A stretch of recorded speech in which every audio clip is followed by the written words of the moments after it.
Hello everybody, welcome back to Julius classroom. बहुत time से सुन रहे हो, आपको पता है ये वीडियो सबके लिए है। जो भी आए हो वीडियो देखने के लिए, थैंक यू। ये वीडियो आपके लिए, जाना मत, देखते रहो।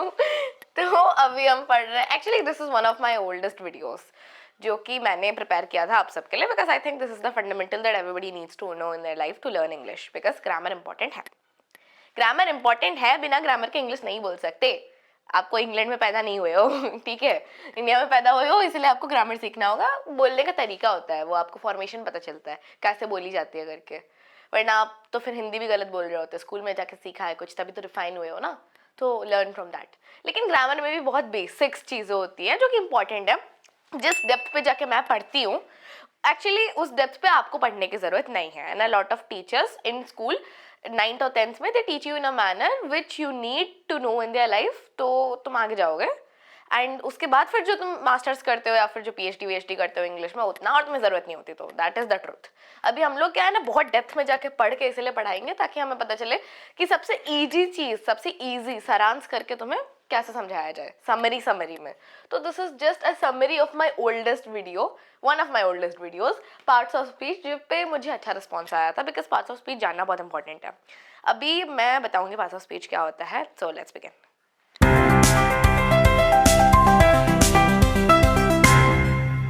सो बेसिकली आपको जब इंग्लिश बोलनी होती है, आपको कोई भी लैंग्वेज बोलना है, इंग्लिश कंसिडर मत करो। Here consider me a person who is sharing her own experience with you, because मैं भी बचपन से सीखती आई हूँ, ऑब्जर्व कर करके मैंने सीखा है। तो लैंग्वेज में डेप्थ में जाने का मेरा इंटरेस्ट था। सो मैं आप लोगों को बताती हूँ, जिन लोगों का इंटरेस्ट है अभी इंग्लिश सीखने में या फिर कोई भी लैंग्वेज सीखने में, बेसिकली एक रूल होता है, you have to know something about that language, कि आपको बोलना कैसे है वो लैंग्वेज। अब बोलोगे कैसे, तो जनरली सोचो, आप मत सोचो, मैं बता देती हूँ डायरेक्ट। इट्स जस्ट दैट कि आपको उसके लिए कुछ वर्ड्स चाहिए होंगे। अब वर्ड्स क्या होता है? Words is a mixture, is a meaningful mix of some letters. So letters तो आपको ऑलरेडी पता है, अल्फाबेट्स में मेरा पहला वीडियो था अल्फाबेट्स। अब आपको कोई इंग्लिश चैनल अल्फाबेट्स कराते हुए नहीं दिखेगा बड़े लोगों के लिए, बट मैंने कराया था। तो मेरा पहला वीडियो था अल्फाबेट, उसके बाद उसका लिंक डिस्क्रिप्शन में है, अच्छा वीडियो था। तो सेकंड वीडियो मेरा इस चीज़ के ऊपर रहना चाहिए, वर्ड्स कैसे हैं। तो मैं उस चीज़ पे गई, पहले अल्फाबेट्स करो, लेटर्स हो गए, लेटर्स को अरेंज करो, वर्ड्स बनेंगे, वर्ड्स बनेंगे। Words is the most important thing, because अब आपका वर्ड बन गया ना, तो आपका फॉर्मेशन जो है ना, उसका बिल्डिंग ब्लॉक रेडी है। तो बिल्डिंग ब्लॉक कंप्लीटली रेडी है। अल्फाबेट खाली उसके छोटे छोटे यूनिट्स थे, बिल्डिंग ब्लॉक कंप्लीटली रेडी है। आप वर्ड्स को कैसे अरेंज करोगे, उस हिसाब से आपके सेंटेंसेस बनेंगे। सारा खेल वर्ड्स को लेके ही है, कि वर्ड्स को कैसे अरेंज करने से अच्छा सेंटेंस बनेगा, कैसे अरेंज करने से वो मीनिंगफुल सेंटेंस बनेगा, कितने वर्ड्स मिनिमम अरेंज होने चाहिए एक सेंटेंस में ताकि वो सेंटेंस बन पाए। बहुत सारे इंटरेस्टिंग क्वेश्चंस। आपको पहले शब्द आने चाहिए ना, ताकि आप बोल पाओ। किसी भी लैंग्वेज लर्निंग ऐप में, recently I tried out an app to learn language, वहाँ पे सबसे पहले मेरे को कलर्स सिखाए गए कि उस पर्टिकुलर लैंग्वेज के कलर्स को कैसे बोलते हैं, ठीक है। तो उसके लिए आपको एक जनरल आइडिया हो गया, वर्ड्स चाहिए। बट वर्ड्स भी वैरायटी ऑफ वर्ड्स हैं इंग्लिश में। लाइक डिक्शनरी में हर मिनट में वर्ड्स ऐड होते रहते हैं। तो व्हाट डू यू थिंक कि आपको वो सारे वर्ड्स सीखना ज़रूरी है? Absolutely not. आपका वोकैबुलरी मिनिमम भी चलता है, लेकिन उसको आप यूज़ कैसे करोगे, that is the most important thing. तो इंग्लिश में क्या है ना, इतने वैरायटी ऑफ वर्ड्स है कि उसको डिवाइड किया गया है कुछ सर्टेन यूनिट्स में, कुछ सर्टेन ब्लॉक्स में, कि हाँ ये टाइप ऑफ वर्ड्स एक कैटेगरी है and these type of words are another category. So ऐसे हमारे पास 8 कैटेगरी है जिन्हें हम कहते हैं पार्ट्स ऑफ स्पीच, ताकि हम वर्ड्स को कैटेगराइज कर पाए। जैसे कि किसी चीज़ के नाम रखने वाले वर्ड्स एक कैटेगरी है, naming words which are noun. किसी चीज़ के एक्शन बताने वाले वर्ड्स, कि ये सर्टेन चीज़ हुई है और ये काम किया गया है, वो है वर्ब्स। नाउन्स को, नेमिंग वर्ड्स को मॉडिफाई करने वाले वर्ड्स, जैसे कि नेमिंग वर्ड्स के अंदर कुछ मीनिंग ऐड करने वाले वर्ड्स, उनके बारे में कुछ एक्स्ट्रा बताने वाले, कलर या साइज या डिस्क्रिप्शन देने वाले, वो एडजेक्टिव्स। तो आपको डिफरेंट डिफरेंट कैटेगरी मिलेंगे वर्ड्स के, those are parts of speech. तो अभी आप वर्ड्स का जो है ना कैटेगरी कैसे निकालोगे, मेरे पास ऐसे 3 एग्जाम्पल है। आप खाली वर्ड्स बिछा दिए, आपको तो पता नहीं चलेगा कि वो वर्ड क्या है। जैसे कि वाटर, वाटर को लेके इधर 3 सेंटेंसेस रखे हुए हैं।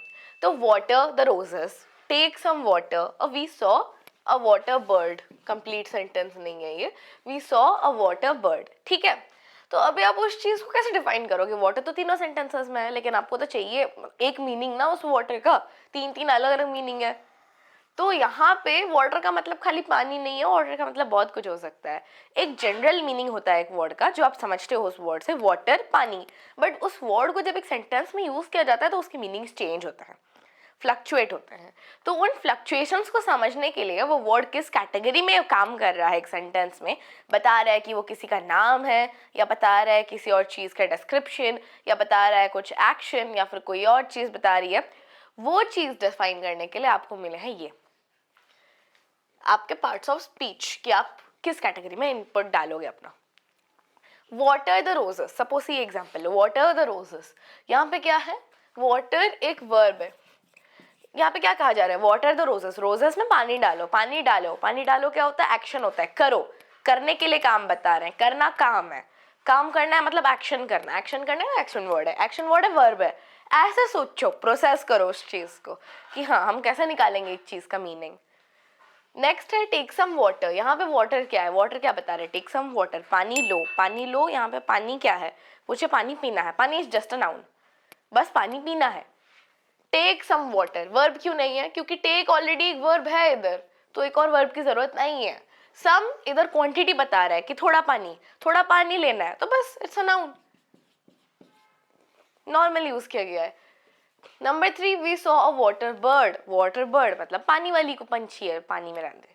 तो उस पंछी से आप कैसे डिफाइन करोगे कि वाटर का मीनिंग क्या है इधर, पानी वाली पंछी, पानी वाली पंछी मतलब उस पंछी के बारे में बता रहा है कैसी पंछी है, तो वो जो पंछी है वो पानी वाली पंछी है। डिस्क्रिप्शन दिया गया है कि हाँ पानी वाली पंछी है, तो ठीक है, डिस्क्राइब किया गया है कि हाँ पंछी से रिलेटेड कुछ डिस्क्रिप्शन है, तो उस चीज को हम किस हिसाब से देखेंगे, पंछी क्या वर्ड है, पंछी इधर कौन सा वर्ड है, ये एक नाउन है, नॉर्मल जैसे पक्षी होता है ना, नाउन है, तो आपका वही है।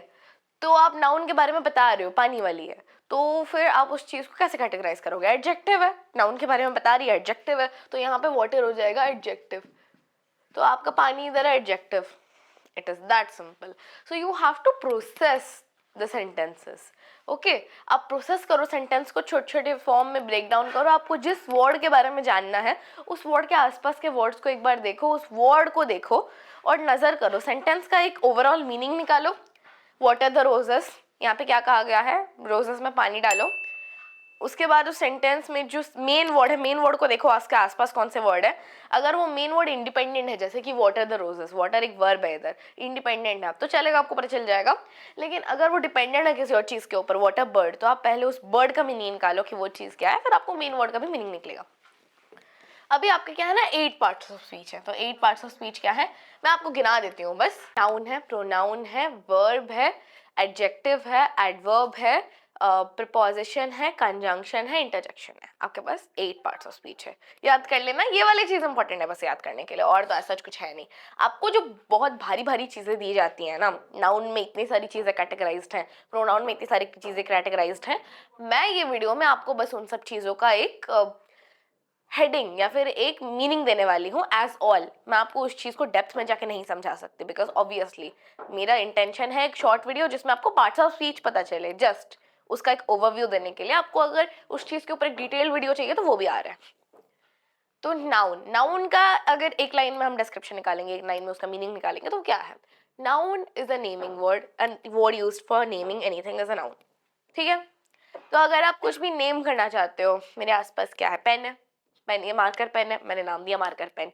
मैं हूँ, मेरा नाम जूली है, आप सबको पता है जूली इस क्लासरूम, मेरा नाम जूली है। वो कैमरा है, कैमरा जिस पे आप लोग मुझे देख पा रहे हो क्योंकि मैं रिकॉर्ड हो रही हूँ, तो मैं चीज़ों का नाम दे रही हूँ, तो वो नाम क्या है, वो नाम किस कैटेगरी में जाता है, वो भी तो वर्ड है ना, तो वो नेमिंग वर्ड कैटेगरी में जाते हैं ना। यहाँ पे पेन है, कॉमन नाउन है, कोई भी पेन हो सकता है। मैं हूँ, जूली है, प्रॉपर नाउन है, क्योंकि हर कोई तो जूली नहीं हो सकता ना, मैं जूली हूँ। तो हाँ, जूली वाले नाम के बहुत सारे हैं, बट मैं प्रॉपर नाउन हूँ, बिकॉज अगर आप प्रेफर करोगे तो आपको पता चलेगा कि मैं हूँ। या फिर आप कोई मटेरियलिस्टिक चीज बोल सकते हो, स्टोन एक मटेरियलिस्टिक चीज है, मटेरियल नाउन है। लव और feeling is an abstract noun. बहुत सारे टाइप के नाउन्स होते हैं, लेकिन वो चीजों को नेम करने के लिए होते हैं, that's the most important part. Okay, and उसके बाद प्रोनाउन। अभी क्या है, नाउन आप सीख चुके हो खाली नाम करने के लिए, नाम देने के लिए, ठीक है। लेकिन प्रोनाउन क्या है, उस नाम को आप बार बार यूज थोड़ी ना करोगे। अभी आप हर सेंटेंस में जूली खा रही है, जूली बैठी है, जूली जा रही है, जूली वापस आ गई, कितनी बार बोलोगे आप जूली जूली, आप भी तो थक जाओगे ना यार। अब मेरा नाम जूली है, आप बोल पाओगे। सपोज से इमेजिन करो मेरा नाम भाग्यलक्ष्मी होता, मतलब नो ऑफेंस टू भाग्य लक्ष्मी, बट ठीक है बहुत लंबा नाम है, तो आप बार बार भाग्य लक्ष्मी ये भाग्य लक्ष्मी वो थोड़े ना करते रहते हैं, आप फिर उस चीज को शॉर्ट डाउन करने की कोशिश करते हैं ना, इसलिए आप निकनेम रखते हो जैसे लक्ष्मी वगैरह। तो अगर आप निकनेम रख रहे हो तो it's just like a nickname for noun. Noun के लिए निकनेम है प्रोनाउन, दैट इज नाउन की जगह पे यूज होने वाला एक word. Pronoun is a substitute word for noun which is used in place of a noun और इंस्टेड ऑफ अ नाउन। यहाँ पे क्या होता है ना, मेन चीज है रिपीटेशन। रिपीटेशन को अवॉइड करना, रिपीटेशन आपको नहीं करना है क्योंकि बहुत लंबे लंबे नाउन्स भी होते हैं, उस चीज का रिपीटेशन नहीं चाहिए। या फिर सिंपली सेंटेंस में जब बार बार एक नाउन को रिपीट किया जा रहा होता है तो सेंटेंस तो ठीक लगता है, बट इवेंचुअली जब वो एक पैराग्राफ बनता है तो वो अनअट्रैक्टिव लगता है, तो आप उस चीज को अट्रैक्टिव बनाने के लिए प्रोनाउन यूज करते हो। तो बस बोरियत ना हो इसीलिए समझ लो उस हिसाब से। अभी देखो, Ravi and Shyam are friends. देखो जैसे Ravi and Shyam, they are good at playing basketball. They लगा है उनके लिए प्रोनाउन, बहुत सारे टाइप के प्रोनाउन होते हैं, ठीक है, वो भी मैं आपको बताऊंगी बट वो लॉन्ग वीडियो में जाएगा। तो they are good at playing basketball. Suppose say आप अभी बोलते हैं Ravi and Shyam are friends, Ravi and Shyam are good at playing basketball, Ravi and Shyam go to practice every afternoon. तो आप कितनी बार रवि और श्याम बोलोगे, नहीं बोल सकते ना इतना, आप भी थक जाओगे। तो आपको दे यूज करना चाहिए उस जगह में प्रोनाउन। तो pronoun is a word instead of a noun, you can use that, it's a substitute for noun. तो एडजेक्टिव, अभी देखो एडजेक्टिव क्या है। नाउन समझ गए, नेमिंग वर्ड। प्रोनाउन समझ गए, a word instead of noun, you can use that, a word substitute for noun. So next है आपका एडजेक्टिव। अब noun and naming word, pronoun is a substitute for noun. तो naming words के बाद क्या आता है, नेमिंग वर्ड्स के बाद आता है नेमिंग वर्ड्स को, उन वर्ड्स को कैसे हम डिस्क्राइब करेंगे। तो एडजेक्टिव आपका वही काम करता है, use to qualify a noun, ठीक है। क्वालिफाई अ नाउन मतलब उसका क्या मीनिंग होता है। क्वालिफाई अ नाउन मतलब उस नाउन के बारे में कुछ एक्स्ट्रा बताना, या फिर उस प्रोनाउन के बारे में भी। नाउन है तो इधर साइड में कॉमा डाल के प्रोनाउन बोल दो, ओके। तो a word used to qualify a noun or pronoun because pronoun is also the same thing, right? तो नाउन के इंस्टेड पे ही प्रोनाउन यूज होता है ना, नाउन के प्लेस में ही प्रोनाउन यूज होता है, तो उस चीज को भी क्वालिफाई करने के लिए एडजेक्टिव यूज होता है। क्वालिफाई मतलब उसके बारे में कुछ एक्स्ट्रा बताना, कौन सा कलर है, कौन सा शेप है, कौन सा साइज है, कैसा दिखता है, कैसा रखा है, कैसे चलता है, मतलब वो जो क्वेश्चंस होते हैं ना एक चीज के बारे में, उन सारे क्वेश्चंस को आंसर करने वाला वर्ड्स है एडजेक्टिव। तो एग्जांपल से समझ जाओगे, देखना। अ फाइन शिप, यहाँ पे नाउन क्या है, अ फाइन शिप, किस चीज का नाम है, अगर किस चीज से आप समझ रहे हो, किस वर्ड से आप समझ रहे हो कि एक पर्टिकुलर चीज है, इंसान है, प्लेस है, थिंग है, या फिर क्या है, आप किस चीज के वर्ड से आप समझ पा रहे हो कि वो दैट इज अ नेम। देखते हैं, फाइन फाइन फाइन क्या होता है, कुछ नहीं होता, वेंट होता है, जाना होता है, बट वो तो एक्शन है। आउट डायरेक्शन है बट नाम तो नहीं है। टू नहीं। Sea is a noun, sea is a noun. And ship, that's one word, that's also a noun. Sea से आपको पता चल रहा है समंदर, नाम है एक चीज का। शिप एक आपका बोट है, बड़ा वाला बोट समझ लो, ठीक है। मैं कैसे डिफाइन करूँ शिप को, बट समंदर में जाने वाला एक वाहन है, तो समंदर में जाने वाले वाहन को आपने शिप कहा है। तो यहाँ पे दो नाउन है आपके पास, लेकिन किस नाउन के बारे में एक एडजेक्टिव बता रहा है, किस नाउन के बारे में बताया जा रहा है, टू सी। इसमें तो कुछ बताया नहीं गया है, डायरेक्शन है खाली, टू सी मतलब आउट टू सी, डायरेक्शन है, ऐसा तो कुछ एडजेक्टिव वाला काम नहीं किया, एक्स्ट्रा कुछ पता चल गया उसके बारे में। अभी ये शिप के देखते हैं हम, fine ship, fine ship, a fine ship, fine ship मतलब क्या है, बहुत अच्छी शिप, मतलब एकदम पूरा मस्त वाली शिप है। तो वहां से आपको पता चल रहा है कि हाँ फाइन शिप मतलब फाइन है वो एडजेक्टिव। सोचो, एनालाइज करो, एडजेक्टिव है मतलब पहले आप नाउन को ढूंढोगे, नाउन को आइडेंटिफाई करोगे, तभी उसके आसपास कहीं पे एडजेक्टिव होगा। मोस्टली नाउन के पहले ही एडजेक्टिव होता है। अभी नेक्स्ट देखो, अब फाइन शब्द आपको पता चल चुका है कि ऐसा बताया जाता है, ऐसा फिर मैं बोलती हूँ दो तीन example. A red balloon, a very pretty girl, an intelligent boy, तो बहुत सारी चीजें हो सकती हैं। या फिर जो a huge mention, a wealthy man, I mean a wealthy woman can also be equality यार। तो वही। अब नेक्स्ट देखते हैं। अब आप बोलोगे कि प्रोनाउन के आगे कैसे लगेगा, प्रोनाउन के आगे तो मतलब हमने कभी देखा नहीं है, आपने देखा है आपको बस याद नहीं है, बहुत ही फेमस गाने के लिरिक्स है, मतलब जितने लोगों के पास भी इंस्टाग्राम है, टू बी ऑनेस्ट मैं इंस्टाग्राम स्क्रॉल कर रही थी, मेरे एडिटर अपने कुछ काम से नीचे गए थे, और फिर मेरे को लगा कि हाँ ये गाना तो बड़ा अच्छा है, तो मैंने सोचा कि इसको यूज कर लेते हैं वीडियो में, बच्चों को मजा आएगा। तो I use the lyrics of this song, अगर आपने सुना है, आपने 100% सुना है, आप याद कर लो। तो immortal ship, return to me, ये वाला गाना था। ओके, तो इससे लाइक एक बहुत ही तगड़ा वाला बैंगर बना था एक बार, मेरे को याद है, तो वहां से मुझे गाने के लिरिक्स मिले। तो यहाँ पे आप लिरिक्स पे थोड़ा गौर करो, ठीक है, लिरिक्स पे गौर करो। Immortal she return to me, I think ये हु इज शी है, गाने का नाम है who is she, I don't remember but that might be it, अगर आप गाना ढूंढो तो सुन सकते हो। Immortal she return to me, अब यहाँ पे प्रोनाउन क्या है, प्रोनाउन शी है। क्यों है, क्योंकि होगा मेंशन किया गया होगा इन द कॉन्टेक्स्ट अबव कि उसका नाम क्या है, और उसके बाद उधर शी कहा गया है, या फिर एटलीस्ट आपको शी से पता चल रहा है कि she is a female, female है वो, female is a noun, female is a noun, और फीमेल की जगह पे शी यूज किया गया है, तो इट्स अ प्रोनाउन। ऐसा आप नाउन के हिसाब से अपना जनरल आइडिया लगा सकते हो, जरूरी नहीं है कि कॉन्टेक्स्ट में मेंशन हो, but she is a pronoun क्योंकि वो यूज किया गया है इंस्टेड ऑफ अ फीमेल, और फीमेल नाउन है, उस हिसाब से समझ लो। तो इमॉर्टल शी क्या है, इमॉर्टल शी मींस, इमॉर्टल का मतलब क्या, इमॉर्टल का मतलब है एक इंसान जो कि ना मरे, या फिर something which is not mortal, mortal means person capable of dying, you can understand that. तो a person capable of dying, एक इंसान जिसकी मौत हो सकती है, बट इमॉर्टल है जो एक इंसान, इंसान कह रहे हैं आप लोग के अंडरस्टैंडिंग के लिए, कोई ऐसा प्राणी जिसकी मौत नहीं हो सकती, which cannot die, who cannot die, okay. तो उस इंसान को या फिर उस प्राणी को आप बोलोगे immortal, who will not die, so understand by that immortal she returned to me। अभी she क्या है, फीमेल है, immortal she मतलब एक फीमेल which is फीमेल विच कह रही हूँ क्योंकि it can be anything, entity भी हो सकता है, but a female who is not capable of dying, okay, a female who is not capable of dying, तो वो आप इमोर्टल शी बोलोगे उस चीज को। शी क्या है, प्रोनाउन है, उसको क्वालिफाई क्या कर रहा है, उसके बारे में बता कौन रहा है, इमोर्टल, एक word which is adjective, because वो प्रोनाउन को बता रहा है, कि प्रोनाउन के बारे में बता रहा है कि हाँ शी कैसी है, इमोर्टल है, मर नहीं सकती।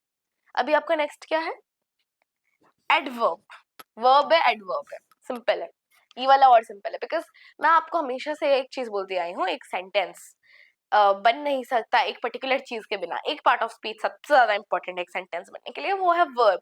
बिकॉज इमेजिन करो आप बात कर रहे हो किसी चीज के बारे में, तो आप बात करोगे, आप सपोज से बात भी करोगे, तो आप कुछ तो बताओगे ना, कुछ हुआ है, कुछ हुआ था, कुछ होने वाला है, किसी चीज के बारे में तो बोलोगे ना, कुछ होगा नहीं होगा, तो it's always that you talk about an action. अगर एक्शन ही कुछ नहीं है, अगर हो ही कुछ नहीं रहा, तो आप बोलोगे क्या सामने वाले को, हाय कैसे हो, हाय कैसे हो में भी एक एक्शन है कि वो कैसा है, स्टेट ऑफ बीइंग उसका, how are you, state of being है वो, तो वो भी तो बता रहा है आई एम फाइन, तो वहां पे भी स्टेट ऑफ बीइंग बताया जा रहा है, दैट ऑल्सो काउंट्स है ना वर्ब। ऐसा नहीं है कि उसके बिना हाँ बोलोगे, वर्ब नहीं है देखो, एक्शन वर्ड्स नहीं है देखो, वो बात नहीं है। वर्ब का एक ब्रॉडर मीनिंग है, let me explain that to you, a word that generally conveys action, an occurrence और स्टेट ऑफ बीइंग, मैंने आपको वही बताया अभी। अब बचपन से सीखते आ रहे हो, he throws the ball far, suppose आप फ्रेंड के साथ कैच कैच खेल रहे हो, आप बोलोगे ही थ्रोज द बॉल फार, तो थ्रोज आपका इधर हो जाएगा वर्ब, क्योंकि वहां पे एक्शन दिखा रहा है, ये आपके वर्ब्स कैटेगरी में आ जाएंगे। तो थ्रोज एक्शन दिखा रहा है, फेंकता है दूर को, बॉल फेंकता है दूर को, है कोई इंसान जो है कि आपके ग्रुप में है, अंकल का कांच बार बार फोड़ता है, आपके साइड वाले अंकल आपको गाली देते हैं, वो फिर कांच फोड़ता है, वो बहुत दूर बॉल फेंकता है, ये थ्रोज द बॉल फार। अभी नेक्स्ट वाला देखो, an occurrence, an occurrence, it happened last night, आप कुछ अपने दोस्त को बता रहे हो, hi how you, actually I am going to tell you about an incident right now, I just want to share it because I feel a little bit heavy in my heart, or I just don't feel well since it happened, and it happened last night। आपका conversation कुछ ऐसा लग रहा है, तो आप बता रहे हो, मैं तुम्हें को जो बताना चाहती हूँ, क्या चाहता हूँ, एक इंसिडेंट के बारे में, एंड वो कब हुआ था, लास्ट नाइट हुआ था, पिछली रात हुआ था, तो आप बोलोगे अकरेंस के बारे में, तो वो भी है, कब हुआ था, पिछली रात हुआ था। अगर आप अकरेंस ले रहे हो, तो वो आप मोस्टली ऐसा पास्ट में कुछ हुआ था उस चीज के बारे में बोलते हो। एंड नेक्स्ट है आपका स्टेट ऑफ बीइंग, अकरेंस आपका फ्यूचर में भी हो सकता है, लाइक हाँ इट माइट हैपन वाला, लेकिन आप मोस्टली पास्ट के बारे में बोलते हो। तो स्टेट ऑफ बीइंग अभी देखो, स्टेट ऑफ बीइंग सबसे इंपॉर्टेंट है, बिकॉज बच्चे इस चीज में थोड़ा कंफ्यूज रहते हैं। स्टेट ऑफ बीइंग में आपको एक डायरेक्ट वर्ब नहीं मिलता, मोस्टली स्टेट ऑफ बीइंग में आपको डायरेक्ट वर्ब नहीं मिलता, इट्स एन ऑक्सिलरी वर्ब, और आपके जो ऑक्सिलरी वर्ब्स है आपके हेल्पिंग वर्ब्स, ज्यादा अच्छे से आपको पता होगा, वो आपका स्टेट ऑफ बीइंग बनते हैं। How are you, suppose say take this as an example, how are you, I am fine, I asked him how he is and he said that he is fine. आपके side में कोई है. I just asked him how he is and he said that he is fine. तो वो आप बता रहे हो तो he is fine. He is fine मतलब क्या, इसमें verb कहाँ है बताओ यार. He तो हो जाएगा आपका प्रोनाउन, फाइन तो हो जाएगा कि वो कैसा है. एक सेकेंड, वो कैसा है मतलब वो प्रेजेंट में कैसा है. प्रेजेंट एक टेंस है that is directly related to verb, कि वो बता रहा है कि at present how he is, उसका स्टेट कैसा है. तो स्टेट ऑफ बीइंग, स्टेट मतलब एक बीइंग है. चलो बीइंग से शुरू करते हैं. Being is a person, living being for example, आप उस चीज को ले लो, एक प्राणी. एंड स्टेट मतलब एक इंसान की परिस्थिति या फिर एक प्राणी की परिस्थिति कैसी है वो बताना भी एक वर्ब है, बिकॉज वो परिस्थिति पास्ट में कैसी थी, प्रेजेंट में कैसी थी, फ्यूचर में कैसी है, वो चेंज होती रहती है. तो एट प्रेजेंट वो बता रहा है कि ही इज फाइन और he might be fabulous, I am doing great, anything could be the answer. But वो जो है उस इंसान के परिस्थिति के बारे में बता रहा है आपको. एंड जब तक आपको उसकी परिस्थिति के बारे में पता चलता रहेगा, दैट्स आल्सो अ वर्ब, क्यों आपको उस स्टेट ऑफ बीइंग पता चल रहा है कि उस बीइंग का स्टेट क्या है. That is also a kind of verb. इसलिए वर्ब होना इनएविटेबल है, वर्ब के बिना एक सेंटेंस बनाना तो इनएविटेबल है वर्ब को एक सेंटेंस में ना लाना. ठीक है, समझो उस चीज को. Verb is the most important part. अभी एडवर्ब देखते हैं. जैसे एडजेक्टिव आपने देखा था, अब एडजेक्टिव की तरह ही एडवर्ब को भी समझो. एडजेक्टिव क्या था, it used to define a noun और अ प्रोनाउन. अभी एडवर्ब क्या है, it can define an adjective not noun. Adjective, adjective या उसके साथ साथ एक वर्ब या फिर एक और एडवर्ब या फिर एक प्रपोजिशन. तो एडवर्ब यहाँ पे या तो एडजेक्टिव या फिर वर्ब या फिर एडवर्ब या प्रोपोजिशन के बारे में कुछ बताएगा. जैसे ये बता रहा था एक नाउन के बारे में या प्रोनाउन के बारे में एडजेक्टिव बता रहा था, वैसे ही एडवर्ब बताएगा एक वर्ब के बारे में, एडवर्ब के बारे में, या एडजेक्टिव के बारे में, या प्रोपोजिशन के बारे में. एग्जाम्पल से देखते हैं. काफी लोग ना ये कहते हैं खाली qualifies a verb, adjective and another adverb. वो प्रिपोजिशन ऐड नहीं करते, बट प्रिपोजिशन को भी क्वालिफाई करता है ये. तो will talk about that now with an example. एक ही सेंटेंस में सारे एग्जांपल आपके पास. A very fine ship. अब आपको ये देख के पता चलेगा होगा वो फाइन शिप तो मैंने यहाँ से लिया है. अ फाइन शिप ये है नाउन, ये है उसका एडजेक्टिव. एडजेक्टिव को क्वालिफाई करने वाला इधर क्या है, वेरी. उसके पहले लगे होते हैं. जो भी वर्ड किसी और वर्ड को क्वालिफाई कर रहा होता है, हमेशा देखना कि वो उसके पहले लगे होते हैं, टुवर्ड्स द लेफ्ट लगे होते हैं एक सेंटेंस में. Okay, mostly. तो a very fine ship, very यहाँ पे आपका हो जाएगा एडवर्ब, क्योंकि फाइन शिप, अच्छा शिप, वेरी फाइन शिप मतलब एकदम बहुत ही बढ़िया शिप. समझ रहे हो वो वाला है. हैज ऑलरेडी सेल्ड, यहाँ पे ऑलरेडी सेल्ड आपका वर्ब है इधर, सेल्ड. एंड ऑलरेडी सेल्ड है मतलब ऑलरेडी, हाँ वो जा चुका है. कब से जा चुका है वो. अरे has that ship sailed yet, या इट हैज ऑलरेडी सेल्ड. तो आप वो बता रहे हैं हाँ हो चुका है, हो चुका है, एकदम पूरा खत्म हो गया है वो चीज. तो वो आप उस चीज के बारे में बता रहे हो, वर्ब के बारे में बता रहे हो कि हाँ वो ऑलरेडी खत्म है, वो तो हो ही चुका है. तो वो आप एज एन एडवर्ब यूज करोगे ऑलरेडी को उधर, वो आपका एडवर्ब हो जाएगा. एडीवी, जस्ट एडवर्ब लिखते हूँ, एडीवी. तो right round the world, has already sailed right round the world. इसका मीनिंग क्या है, एक बहुत ही अच्छी शिप जो है, सेल्ड मतलब जाना, तैरना. तो एक बहुत ही अच्छी शिप जो है वो ऑलरेडी पूरी दुनिया घूम के आ चुकी है, मतलब वो शिप तो पूरी दुनिया घूम के आ ही चुकी है. कब से मतलब ऑलरेडी का मतलब यही है उस चीज के इंटेंसिटी को बताना, कब से हो तो चुका है, वो एकदम पूरा हो ही चुका है. तो वो आप समझो कि already sailed right round the world. Right का मतलब क्या है, डायरेक्शन नहीं है कि हाँ राइट राइट राइट राइट जाके वो दुनिया घूम के आ गया, नहीं. वो पूरी दुनिया घूम के आ चुका है. दैट इज इट, बता रहे हैं राइट राउंड द वर्ल्ड. यहाँ पे right is just intensifying the meaning कि हाँ पूरी दुनिया घूम के वो ऑलरेडी आ चुका है. ठीक है, तो वो जो राइट है किस चीज के लिए, वर्ड के लिए यूज किया गया है, round the world. Round the world preposition क्या बताता है, किसी चीज के पोजीशन के बारे में बोलता है मोस्टली. तो यहाँ पे आपके वर्ल्ड के पोजीशन के बारे में बोल रहा है. राइट राउंड मतलब वर्ल्ड में कैसे, वर्ल्ड में कैसे, गोल, दुनिया गोल होती है, वर्ल्ड में कैसे मतलब गोल. तो गोल घूम के आ चुका है already. Right round the world बोल रहा है गोल घूम के आ चुका है already. So that is a meaning which has been conveyed in the sentence कि हाँ एक बहुत ही अच्छी शिप एकदम घूम के आ चुकी है दुनिया. So अभी हम पढ़ेंगे प्रपोजिशन. प्रीपोजिशन क्या है, बहुत ही सिंपल सिंपल समझाती हूँ.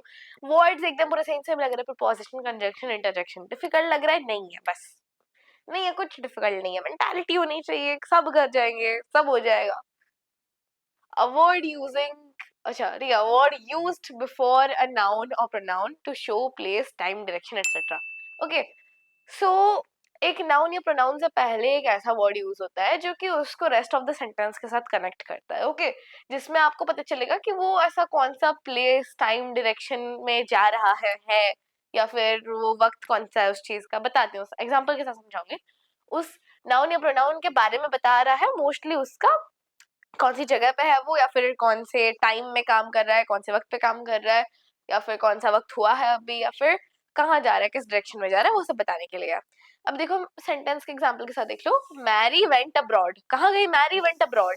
अभी ये कहाँ है? यूज बिफोर नाउन और प्रोनाउन. ठीक है, यहाँ पे बिफोर नहीं यूज हुआ है. अब्रॉड आपका बता रहा है कि मैरी कहाँ गई है. ठीक है, मैरी वेंट अब्रॉड. मैरी कहाँ गई है? वो गई है बाहर, विदेश गई है वो. मैरी वेंट अब्रॉड, वो विदेश गई है. मैरी एंड अब्रॉड को कनेक्ट कर रहा है. वेंट और अब्रॉड बता रहे हैं कि वो विदेश गई है. कहाँ गई है? विदेश गई है. ठीक है, तो वो आपका हो जाएगा प्रोपोजिशन. प्रोपोजिशन. एंड यहाँ पे आप देखो नेक्स्ट सेंटेंस थोड़ा बड़ा है, ज्यादा अंडरस्टैंडिंग रहेगी. I slept after I arrived to my, okay, I slept after I arrived to my house. अभी अब वो घर पहुंची. ठीक है, घर पहुंची कहाँ? हाउस पहुंची. हाउस एक नाउन है, अराइव्ड है उससे पहले, बट अराइव्ड क्या है? वो तो वर्ब है. Cancel. I slept after arrived my house. After बता रही है कब, वक्त बताया जा रहा है. देखो टाइम बताया जा रहा है कि कब सोई वो. जब वो घर पहुंची उसके बाद सोई. जब वो घर पहुंची उसके बाद सोई. ठीक है, तो उसके बाद आपको टाइम बता रहा है कि वो कब सोई, इसलिए वो प्रीपोजिशन है. मैंने भी अभी फाइंड आउट किया उस सेंटेंस में. तो एलेक्स इज सिटिंग नियर, अच्छा बीनीथ अ पाइन ट्री. बीनीथ है, ये पता चल रहा है, डायरेक्शन है. बीनीथ पता चल रहा है, बीनीथ द पाइन ट्री. अभी ये नाउन से पहले आ रहा है, ये नाउन से पहले है. जरूरी नहीं है कि हर पोजीशन नाउन से पहले ही आए. ठीक है, Alex is sitting beneath the pine tree. कहाँ बैठा है वो? बीनीथ मतलब पाइन ट्री के नीचे बैठा है. ट्री ऊपर है, उधर नीचे जड़े हैं, जड़ों के ऊपर वो ट्रंक है, ट्रंक के आसपास बैठा होगा. ठीक है, तो beneath the pine tree, pine tree के नीचे. तो आपको बस बता रहे कि वो जो वर्ड है, वो नाउन और प्रोनाउन है, वो रेस्ट ऑफ द सेंटेंस के साथ कैसे रिलेटेड है, उसका वक्त क्या है, या फिर वो किस जगह पे है, किस डायरेक्शन में है, एटसेट्रा. नेक्स्ट देखो कंजंक्शन. ये बहुत ही इंटरेस्टिंग चीज है बिकॉज ये इजी चीज है. तो a word used for joining other words, phrases और सेंटेंसेस. फ्रेजेस मतलब कुछ ऐसे ग्रुप ऑफ वर्ड्स जिनका कुछ मीनिंग तो है बट कंप्लीट सेंस नहीं है, तो सेंटेंस नहीं है, उसका कोई सब्जेक्ट नहीं है, प्रेडिकेट नहीं है, बस है कुछ कुछ वर्ड्स है, समझ आ रहा है बस. तो अदर वर्ड्स या फिर सेंटेंसेस या फ्रेजेस को ज्वाइन करने के लिए, अभी देखो ज्वाइन करने के लिए आपको वो वाले वर्ड्स मिलते हैं, एंड और बट. वो सब चीजें क्या करती है? दो सेपरेट इंडिपेंडेंट सेंटेंसेस को या फिर दो वर्ड्स को ज्वाइन करते हैं. What did we have for lunch, sorry, what did you have for lunch? Roti and dal. Roti and dal को ज्वाइन कर रहा है. And did you go out? Yes, I went out and Mia went out. तो how do you say that? Me and Mia went out together. Okay, I and Mia went out together. That's one thing. So Mia and you went out together. Okay. So Mia और आप जो बाहर गए हो वो अलग अलग sentences join करके एक सेंटेंस में ग्रुप कर दिया गया है. Okay, so she sings and dances well. She sings and dances well, इसको आप कैसे कर सकते हो? शी सिंग्स, शी डांसेस, तो दो अलग अलग सेंटेंसेस हो गए, छोटे हैं बट सेंटेंस. तो यहाँ पे आप उसको ज्वाइन कर दियो कि she sings and dances well, दोनों ही अच्छा कर लेती है. She sings well and she dances well. ठीक है, तो दो अलग अलग सेंटेंस को she sings and dances well. Now next वाला है I called but she didn't answer. I called her, she did not answer my call. अलग अलग सेंटेंसेस है. I called but she didn't answer. अब एक सेंटेंस है, क्योंकि सिंपल किया जा सकता है ना, वो दोनों चीजें रिलेटेड है तो उन्हें रिलेट किया जा सकता है. उसे रिलेट करने वाला और जोड़ने वाला वर्ड दैट इज ये एंड बट और वगैरह, और बहुत सारे कंजंक्शन है. There are types of conjunctions. Okay, वो भी आपको लॉन्ग वीडियो में मिलेगा, एक लॉन्ग वीडियो बना रखा है already. If you want to know then you can check it out. Okay, basically इतना कि आपका प्रीपोजिशन आपको नाउन या प्रोनाउन को रेस्ट ऑफ द सेंटेंस के साथ रिलेट करता है. कंजंक्शन आपके दोनों वर्ड्स, सेंटेंसेस और फ्रेजेस को जोड़ता है. Last but not the least है इंटरजेक्शंस. इंटरजेक्शन सबसे इंटरेस्टिंग चीज क्यों है? Because as other words are a part of the sentence, कि वो सेंटेंस में मिलते हैं, इंटरजेक्शन सेंटेंस का पार्ट नहीं है. इंटरजेक्शन एक ग्रुप ऑफ वर्ड्स है जो कि सेंटेंस का पार्ट नहीं है. वो रादर सेंटेंस के साथ नहीं रहते, इंडिपेंडेंटली स्टैंड करते हैं. वो सेंटेंस में ऐड होते हैं बट वो सेंटेंस का पार्ट नहीं होते. वो साउंड्स हैं, वर्ड्स नहीं है. वो एग्जैक्टली साउंड्स हैं, जो कि साउंड्स को एक फॉर्म में लिखा जाता है. अलास, हुर्रे, या फिर ये सब आपके जो वर्ड्स हैं वो साउंड्स हैं, जिन्हें वर्ड्स के फॉर्म में ऐसा लिखा जाता है based on their pronunciation. Pronunciation के बेसिस पे लिखते हैं. तो अभी देखो, these are sounds that stand by themselves, sounds which are standing by themselves mostly, and thrown into a sentence, मतलब sentence में डाला जाता है to express some feeling or अच्छा feeling of mind. Okay, so ये जो words हैं ये sentence में इसलिए input डाले जाते हैं, क्यों ऐड किए जाते हैं, ताकि आप sentence में और जान ला सको. जो बोलने का तरीका होता है ना, कि अरे यार, वो आप बोलते हैं दुखी है तुम्हारे यार, अब पता चल रहा है सामने वाले का आप दुखी हो करके, एक्सप्रेशन से नोट कर लोगे. अगर आप बोलोगे अरे यार सरप्राइज्ड हो आप, तो वो पता चल रहा है. तो आपको बोलने का तरीका, वो जो सेंस है, वो फीलिंग है, वो रीडर को पढ़ते वक्त भी फील होनी चाहिए ना, तभी तो उसको ज्यादा एनग्रॉस्ड फील होगा. इसलिए वो ये सब वर्ड्स इन्वेंट किए गए हैं, ये सब वर्ड ऐड करते हैं. देखते हैं. Oh, I didn't see you there. Oh, I didn't see you there. अभी ओ क्या है? I didn't see you there is a separate sentence. मैंने तुम्हें नहीं देखा. ओ से उसका मीनिंग चेंज नहीं होता. ये वर्ड ऐड हो रहा है, उसका मीनिंग चेंज नहीं हो रहा कि oh, I didn't see you there. कुछ अलग मीनिंग नहीं बन गया. I didn't see you there and oh, I didn't see you there. Same ही चीज है. बट ओ इधर ऐड क्यों किया जा रहा है? ताकि आप उस चीज में और फीलिंग डाल सको. I didn't see you there. कुछ पता नहीं चल रहा है. आपको बस पता चल रहा है कि उसने नहीं देखा इसको.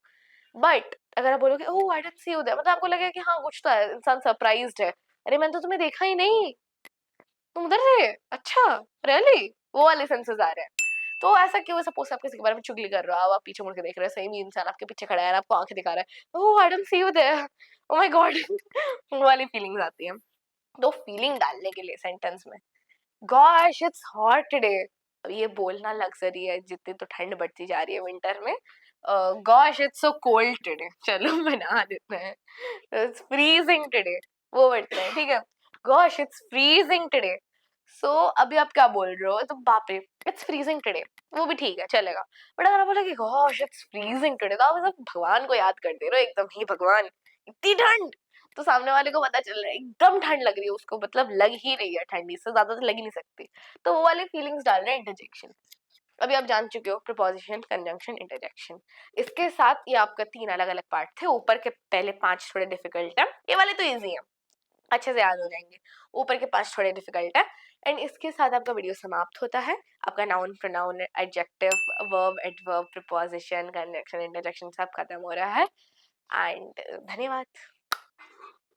Subscribe to my channel and share this video world wide, ताकि आपके फ्रेंड्स भी सीख सकें, बस कम समय के अंदर पार्ट्स ऑफ स्पीच.